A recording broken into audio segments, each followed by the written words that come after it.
Bapak-bapak dan ibu-ibu, selamat siang. Hari ini kita akan berdiskusi di podcast ini mengenai biodiesel, aturannya dan kaitannya kepada kasus yang kita hadapi. Bapak-bapak dan ibu-ibu, sudah berapa minggu, yaitu kira-kira 4 episode kita bicara komoditi lain, antara lain kakao, kopi. Kemudian kita juga berdiskusi mengenai karet dan lain-lain. Yang paling terakhir adalah kita diskusi mengenai smallholder, yaitu smallholder atau petani sawit Indonesia. Nah, hari ini kita kembali lagi diskusi sawit. Ya, seperti saya katakan tadi bahwa saya banyak sekali mendapat komen dari podcast saya yang sebelumnya bahwa banyak ternyata yang mengamati podcast ini mengatakan bahwa mereka tidak ngerti apa yang terjadi dengan biodiesel. Mereka mengatakan bahwa seakan-akan setiap perusahaan itu membayar dan uangnya kemudian nanti akan dipakai oleh minyak kelapa dan kakao. Karena aneh ya. Mereka juga mengatakan bagaimana cara membayarnya dan siapa yang dapat subsidinya. Mereka tidak ngerti itu. Kemudian beberapa yang ahli itu mempertanyakan apakah betul palm oil ini diakui sebagai biodiesel. Nah, ini yang saya juga agak aneh juga karena palm oil itu tidak bisa langsung dipakai sebagai biodiesel, dia harus dirubah dulu menjadi turunan methyl esternya. Nah, di dalam biodiesel, di dalam percakapan kita hari ini sebetulnya kami ingin menjelaskan bagaimana keadaan industri biodiesel di Indonesia ini. Dan bapak-bapak dan ibu-ibu, adik-adik auditor juga mengetahui bahwa komoditi biodiesel kita ini terlalu banyak terkena aturan-aturan yang disebut dengan hambatan perdagangan. Dimulai dengan selalu terkena anti dumping, ya Pak Jatra ya. Season by season kita kena anti dumping. Amerika juga mengenakan kita anti dumping. Kemudian muncul subsidi yang menyebabkan beberapa perusahaan tutup, ya, karena subsidinya terlalu besar. Nah, subsidi ini pun jadi pertanyaan Pak Catra. Kenapa biodiesel tidak habis-habisnya terkena anti dumping dan subsidi? Kalau saya melihat mungkin dari pembentukan BPDP-nya itu juga sudah salah pada mulanya. Kemudian juga belakangan ini kita terkena, waktu kita terkena EU Red 1, yaitu promosi biodiesel, kita senang. Karena saya berjuang mati-matian ke Eropa bolak-balik supaya palm oil boleh masuk ke dalam EU Red 1. Ternyata masuk ke dalam EU Red 1. Kemudian untuk EU Red 2 atau biodiesel yang kedua, itu bukan promosi lagi. Tetapi itu justru memberhentikan semua penjualan itu dengan segala macam trade barrier. Nah, bapak-bapak, hari ini saya mengundang Pak Catra Detuar. Beliau ini Wakil Ketua Umum dari bidang promosi dan komunikasi dari Aprobi. Sebetulnya saya sudah berapa bulan yang lalu mengundang almarhum Pak Paulus. Beliau sudah bersedia datang, tapi beliau kemudian meninggalkan kita. Akhirnya saya hilang kontak mau melanjutkan masalah biodiesel ini. Karena saya pikir banyak sekali masyarakat kita, terutama para mahasiswa yang ingin membuat tesisnya, ingin belajar mengenai biodiesel, maka hari ini saya mengundang Pak Catra. Silakan Pak, mengenalkan diri Pak. Ya, salam kenal semuanya. Bu Ros, terima kasih atas undangannya. Saya sangat senang bisa ada di sini memberikan informasi kepada teman-teman di luar sana yang ingin tahu terkait palm oil dan biodiesel. Jadi saya adalah Wakil Ketua Umum di Asosiasi Produsen Biofuel Indonesia. Kami juga sudah hadir ya di Indonesia itu sudah lama sekali, dari tadinya program biofuel di Indonesia ini belum ada sampai sekarang mencapai B35 dan kemungkinan tahun depan sampai B40. Bisa dibilang kami adalah asosiasi yang bekerja sama dengan pemerintah yang mempunyai program biofuel paling maju di dunia untuk saat ini gitu. Ya. Terus Pak, sekarang bagaimana jadi susunan pengurus Pak setelah tidak ada almarhum? Jadi saat ini Aprobi masih diurus oleh wakil ketua umumnya Bu. Yang 5 orang itu. Yang 5 orang itu, betul. Jadi kami yang mencoba menggantikan Pak Paulus, cuman memang sosoknya beliau itu nggak bisa tergantikan gitu Bu. Kita Iya. masih mencari ketua umum sampai sekarang belum ada sosok yang pas gitu untuk kami. Memang beliau itu dedikasinya sangat tinggi, Pak. Betul, Ya. Bu. Jadi saya ingat rapat terakhir dengan beliau itu, kita lagi berdebat itu, dia senang sekali terus ngambil foto. Ya. Lihat muka Ibu Ros lagi marah. Ya. Di beliau itu betul-betul orang istimewa, betul. Jadi Pak Chandra, jadi pagi ini kita akan berdiskusi sedikit mengenai masa lalunya biodiesel ini. Baik. Mungkin Bapak bisa menceritakan bagaimana permulaannya. Saya tahu kalau tidak salah biodiesel ini dulu dimulai dengan hanya 5 perusahaan ya? Betul Bu. Kira-kira tahun 2006 ya Bu ya. Iya. Hanya ada 5 perusahaan, perusahaannya itu pun masih perusahaan perintis semua Ibu. Iya. Perusahaannya masih, pabrik teknologinya pun masih, waktu itu masih awal-awal, masih tahap eksperimen. Iya, kalau nggak salah masih pakai metode spray kalau nggak salah ya. Betul Bu, itu masih biodiesel itu kalau dibandingkan sekarang jauh sekali gitu Bu. Kalau zaman dulu tuh didiemin lama bisa jadi gel. Kalau sekarang kan udah canggih sekali teknologinya. Kalau dulu apakah famenya itu dibuat sendiri atau gimana? Kalau dulu sebenarnya kalau dari sisi bahan baku masih sama Bu, cuman teknologinya aja yang berbeda. Sekarang udah canggih. Oh iya, iya. Jadi apakah perusahaan Eterindo itu masih ada nggak sekarang? Eterindo itu sudah nggak ada sih Bu sekarang ya.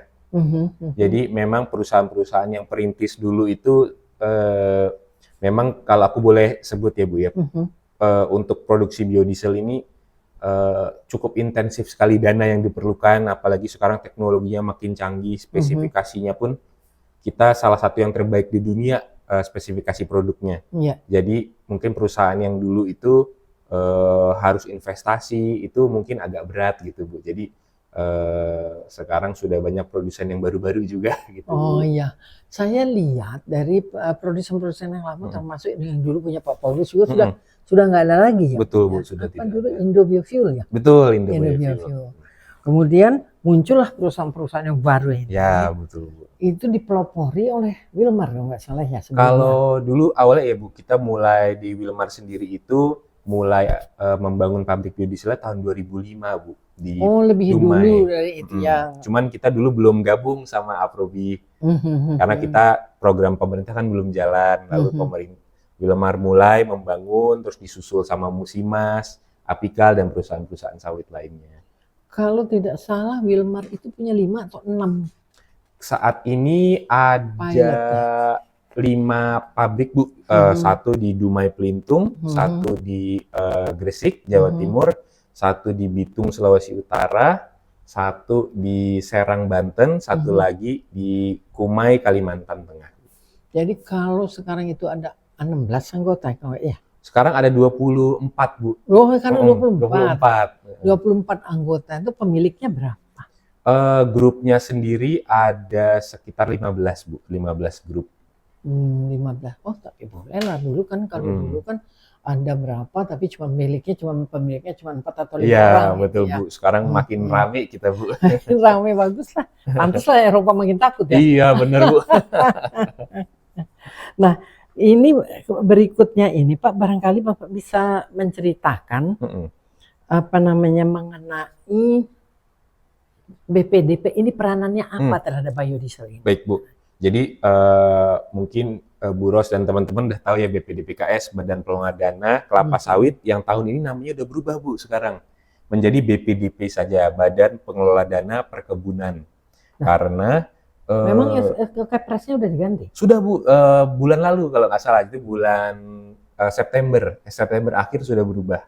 Oh begitu. Jadi kelapa sawitnya diganti jadi perkebunan aja. Kenapa? Karena sekarang BPDP juga akan membantu mengelola perkebunan kakao dan juga kelapa. Nah, BPDP ini dia itu membantu fungsinya banyak Bu. Fungsinya untuk mensejahterakan petani lah ya umumnya. Cuman bagaimana caranya? Jadi BPDP itu bekerja sama juga dengan sebelumnya kelapa sawit, dan sekarang mungkin kakao dan kelapa gitu. Terus dananya dari mana? Sumber Nah, dana mereka? BPDP ini Bu, sebelum namanya berubah itu setiap ada eksportir produk sawit, apapun itu turunannya produknya, setiap kelapa sawit dan produk turunan yang diekspor harus mengumpulkan dana ke BPDP. Nah, dana ini diteliti, dicek ulang oleh pemerintah, yaitu namanya Komisi Pengarah BPDP. Itu ada berbagai kementerian di situ, dan mereka setiap 3 bulan akan mereview berapa sih harga levy yang harus dibayarkan oleh eksportir agar program-program BPDP bisa berjalan. Tapi bukankah yang dana yang dipungut ini juga dari pajak ekspor? Kalau pajak ekspor beda lagi Bu. Nah, itu Jadi dia. ada 2 Bu. Banyak sekali pertanyaan Betul, begitu ya. betul Bu. Mereka kira itu sama gitu, tapi ternyata ada 2, pajak ekspor dan juga levy oleh BPDPKS. Oh sorry, BPDP sekarang Ya, namanya. BPDP. Nah, levy ini dikenakan kepada siapa? Levy ini dikenakan kepada eksportir produk sawit Bu. Umpamanya sekarang karena selalu yang mengeluh ini kan selalu Kasindo ya. Ya. Dia bilang kami bayar ini kami dapat apa gitu kan ya. Nah, berarti kalau di dana ini diambil dari eksportir yang mengekspor produk sawit, it's almost the same sama pajak ekspor ya. Betul. Jadi double pajak ekspor seakan-akan ya. Kemudian berarti petani secara tidak langsung terkena juga. Secara tidak langsung terkena juga, betul Bu. Karena mungkin nanti dari eksportir kan dengan adanya tambahan harga, mungkin mau membeli harga yang lebih murah dari petaninya, kira-kira gitu sih Bu. Jadi sekarang pajak ekspor itu kalau sekarang berkembang menjadi kakao dan kelapa, berarti pajak ekspor yang dipungut dari pengusaha kelapa sawit akan digunakan oleh 3 komoditi ini. Betul Bu. Dan aneh ya, rasanya kok aneh? Ya rasanya memang aneh Bu. Cuma nanti ke depannya untuk ekspor kelapa dan kakao juga akan dipungut juga gitu Bu. Tapi kakao kan kecil. Betul Ibu. Kecil sekali. Betul. Dan itu kan biasanya kan sesuai resepnya orang-orang pembeli itu ya, kan ya. Betul Bu.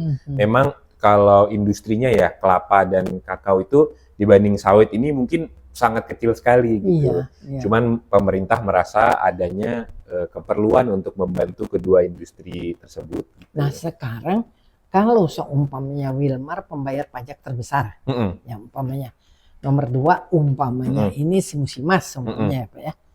Kemudian ke waktu Wilmar perlu dibantu atau seluruh Indonesia ini yang jual minyak sawit di dalam negeri perlu dibantu untuk menyamakan dengan harga biodiesel dengan harga solar. Bagaimana perbandingannya yang diberikan kepada Musimas dan atau kepada Wilmar? Bagaimana perbandingan? Apa sama? Nah, jadi Bu, kalau program biodiesel ini kan itu untuk seluruh sawit ya. Jadi kalau dari BPDP sendiri nggak melihat Wilmar atau Musimas, itu tergantung pabriknya mereka sih Bu. Jadi kan program biodiesel ini membayarkan selisih antara harga biodiesel dan harga minyak solar. Yang pada umumnya minyak solar itu kan selalu lebih murah ya. Walaupun nggak selalu kejadian seperti itu. Nah, cuman memang terutama di bulan ini itu adalah rekor Bu, di tahun ini paling mahal, selisih harganya sekitar Rp5.000 per liter, jadi memang mahal sekali. Nah, BPDP ini akan membayarkan sesuai apa yang disalurkan oleh pabrik-pabrik biodiesel tersebut. Misalkan Wilmar menyalurkan 200.000 kiloliter, ya dia akan dibayarkan selisih untuk 200.000 kiloliter itu. Memang kebetulan pabriknya Wilmar itu adalah yang paling besar ya kapasitasnya di Indonesia. Jadi kalau dari dana biodiesel sendiri, harusnya Wilmar menerima paling banyak karena dia paling banyak menyalurkan biodiesel itu gitu Bu. Tapi itu hanya untuk alokasi dalam negeri kan? Betul Bu. Kalau di luar negeri tidak. Kalau di luar negeri tergantung siapa yang ekspornya paling banyak gitu kan ya Bu. Jadi dia akan membayar dana paling banyak juga gitu ke BPDP. Jadi subsidi itu sebetulnya dibayarkan karena perbedaan harga itu tadi. Betul. Ya. Berarti seakan-akan subsidi itu dibayar oleh kita sendiri gitu kan, Betul. produsen sendiri. Betul ya. Bu. Jadi memang ini program untuk sawit oleh sawit gitu, Bu. Mhm. Jadi bagaimana sekarang kalau program untuk sawit, kemudian untuk kakao, Mm-mm. kan jadi aneh. Betul sih, Bu. Memang aneh, tapi kami juga sebenarnya alasan rincinya kami juga nggak tahu, tapi kami cuma diberi ketahuan bahwa pemerintah merasa adanya butuh dukungan untuk kedua industri lainnya tersebut. Gitu. Apakah BPDP juga mendapatkan uang dari APBN? Tidak pernah, Bu. Oh, tidak pernah. Jadi kalau orang-orang di luar sana tuh kalau lihat berita gitu ya, biodiesel diberikan subsidi gitu, orang pasti mikir wah ini dari APBN, dari uang pajak kita ini dipotong. Padahal sebenarnya nggak benar itu, Bu. Itu uangnya dari industri sawit itu sendiri, sama sekali nggak pernah nyentuh APBN.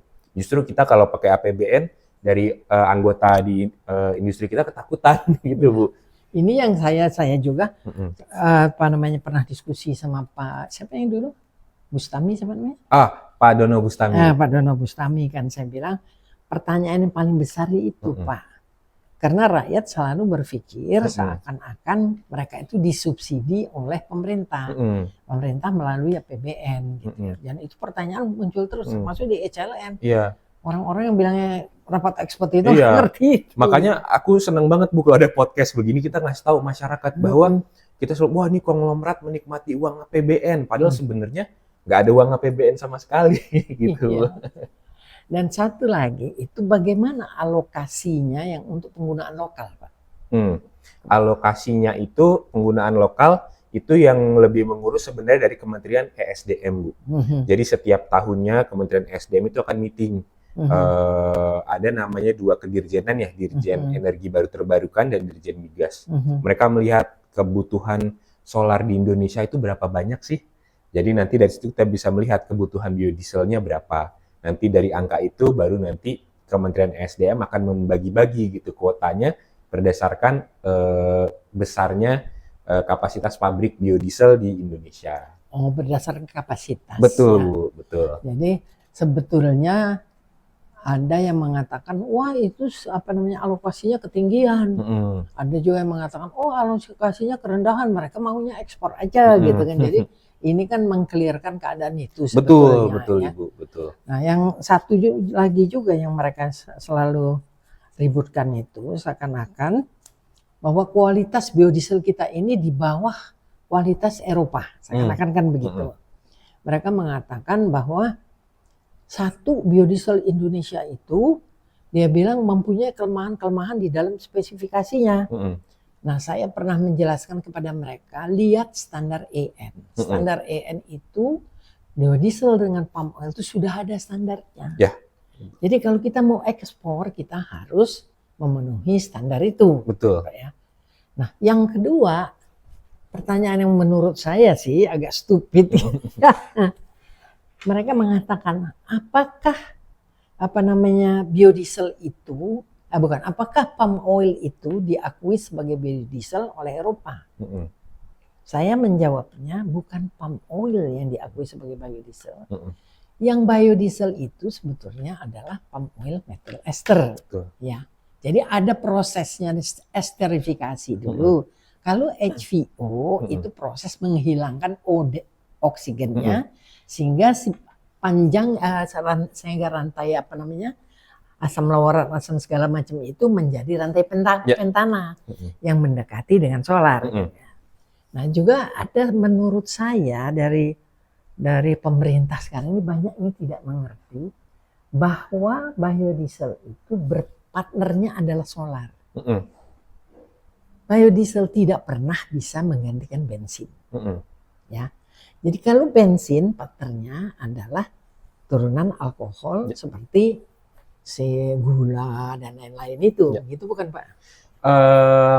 Konsep itu di Indonesia sekarang banyaknya seperti itu ya, Bu. Tapi sebetulnya biodiesel dari sawit itu kan udah lebih banyak masyarakat tahu. Yang masyarakat mungkin kurang tahu, sawit itu bisa juga untuk gasolin, Bu, untuk bensin.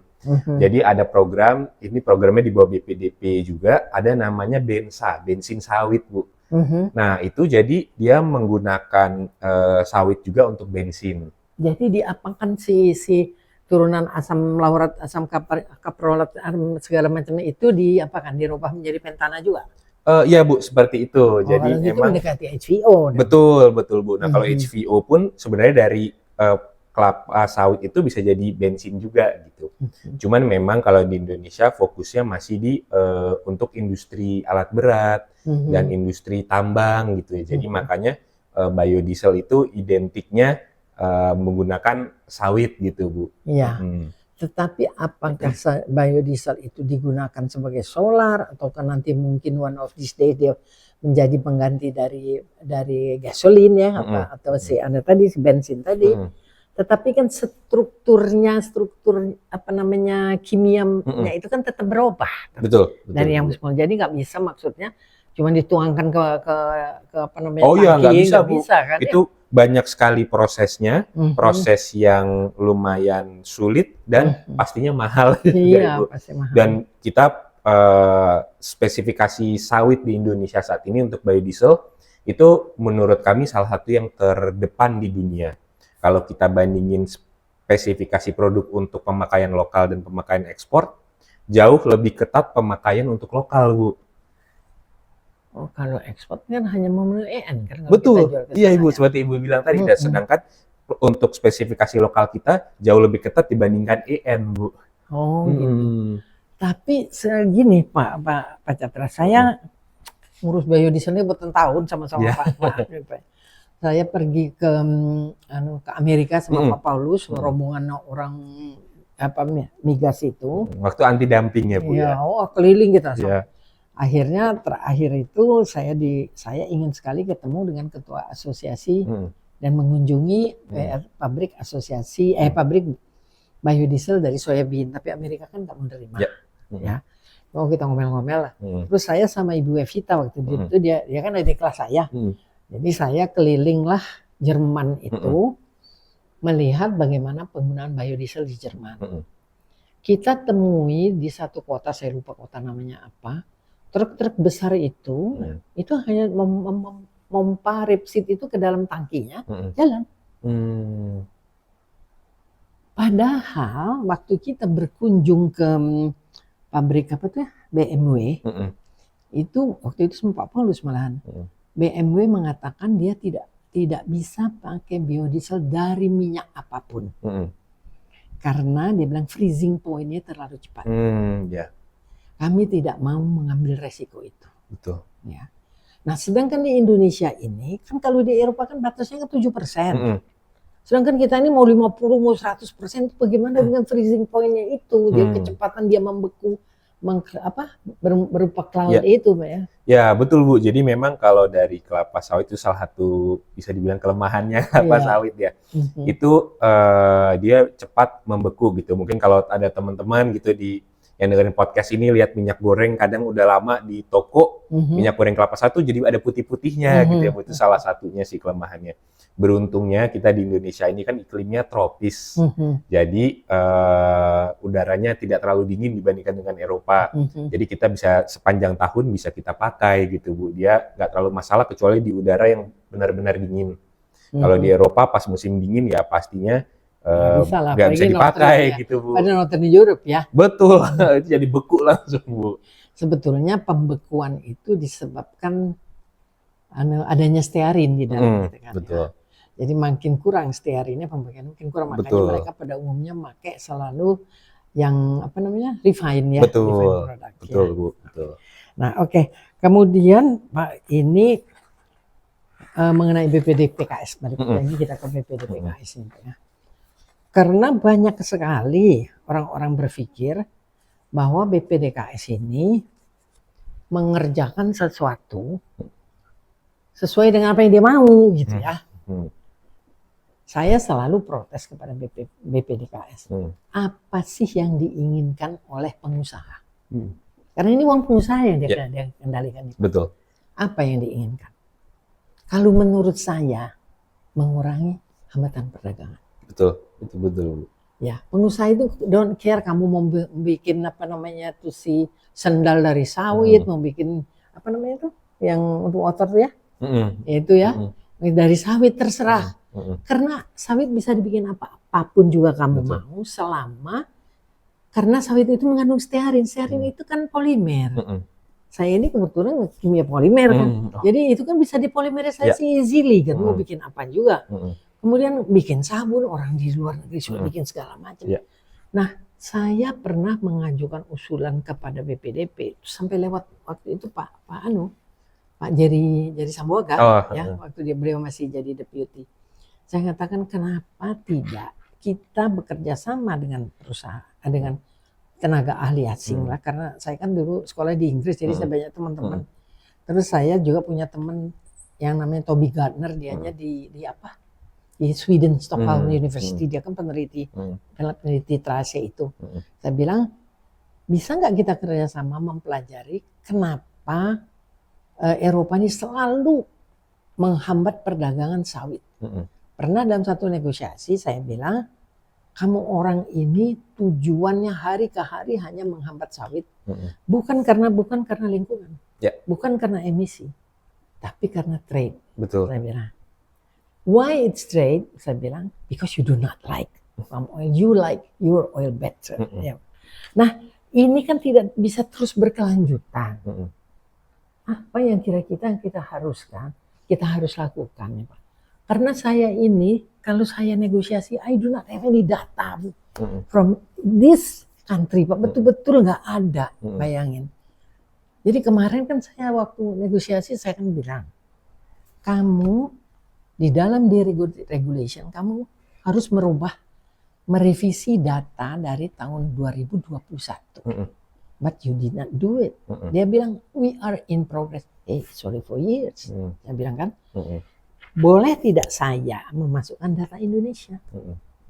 Dia bilang, boleh-boleh saja, tapi belum tentu kami pakai. Dia bilang, saya carilah mati-matian pokoknya, kita bayar orang segala supaya dapat keluar data dari sawit ini. Ternyata data dari sawit itu much worse than what I think, gitu kan ya. Jadi waktu rapat-rapat berikutnya dia bilang, Bu Ros, mana data dari sawit? Saya bilang, kamu aja merevisi itu 5 tahun, 4 tahun, gua baru berapa hari sudah sampaikan gitu ya. Tapi itu melihat bahwa kita sendiri itu tidak pernah merespon apa yang orang buat terhadap kita. Betul nggak itu Pak? Betul. Saya merasa kita dikenakan Euro 2 begini ya, saya sampai mengatakan, kita minta trade retaliation. Kita bikin segala macam methane capture itu bermiliar-miliar, saya bilang. Triliun mungkin triliun ya. Apalagi Wilmar berapa banyak kan, triliun. Tapi kita diam saja. Mestinya kita tuntut. Tapi kan kasus ini nggak pernah selesai. Kasus RED 2 ini tidak pernah selesai. Karena Eropanya sendiri juga tidak mau membuka diri. Betul. Jadi saya sebetulnya bingung sekali, pemerintah sendiri sudah memutuskan kita banding. Kita appeal. Menteri sudah mengatakan kita setuju ganti dirjen, tidak jadi appeal. Terus kita lewat ECLM. Orang ECLM itu kita menghadapi 2 orang, di pihak kita orang 12. Gak bisa ngatasin itu. Terus kita harus bagaimana ya Pak? Menurut asosiasi gimana? Kalau dari kita Bu, sebetulnya sawit itu adalah, ini nggak ada hubungannya sama environment gitu. Ini memang sawit itu bisa diapain aja, harganya murah, banyak, produktivitasnya tinggi dibanding oil lainnya. Jadi memang pasti luar negeri takut gitu ya Bu ya.